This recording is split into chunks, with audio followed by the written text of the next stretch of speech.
C'est un peu le salon de l'auto, le salon du vélo, de la moto, du tracteur, bref, de tout ce qui roule. C'est la 3e édition de la fête de la roue à Mulhouse ce week-end au parc des expositions. 27 000 visiteurs l'an passé. La plupart des concessionnaires sont présents pour dévoiler leurs nouveautés et les modèles qui marchent ou plutôt qui roulent le mieux. Même avec la fin du moteur thermique en perspective, l'électrique reste assez en retrait. David Meneux, Valérie Ruiz-Souris. 1500 chevaux, 420 km/h, carrosserie carbone. Elle est la cerise sur le gâteau de ce salon.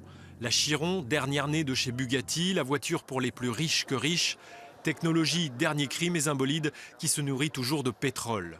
Avec la fin du moteur thermique annoncé pour 2040, quelques alternatives sont exposées ici ou là, comme chez BMW qui présente un tiers de voitures électriques ou hybrides.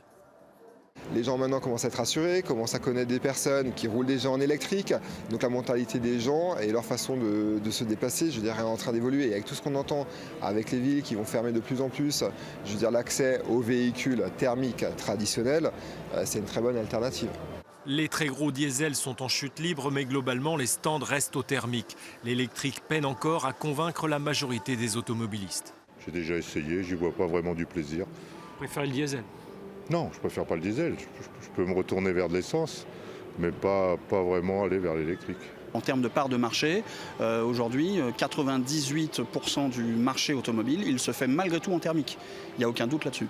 Donc on ne peut pas être sur un salon comme on est là sur la fête de la roue avec exclusivement du véhicule électrique ou avec des prédominances du véhicule électrique. Si vous voulez une explosion de l'électrique, c'est vers un autre type de roue qu'il faut se tourner. Un marché en pleine expansion, c'est le vélo électrique, augmentation de 40% l'an dernier. Le côté écologique et le côté pouvoir se rendre au travail sans avoir de difficulté, de se poser une question, est-ce qu'en arrivant j'ai une douche ou pas? Donc les gens se portent de plus en plus vers le lieu de travail avec le vélo électrique. Vélo cargo, vélo poussette, vélo pliant électrique, l'innovation est rapide dans le deux roues et cela ne date pas d'hier.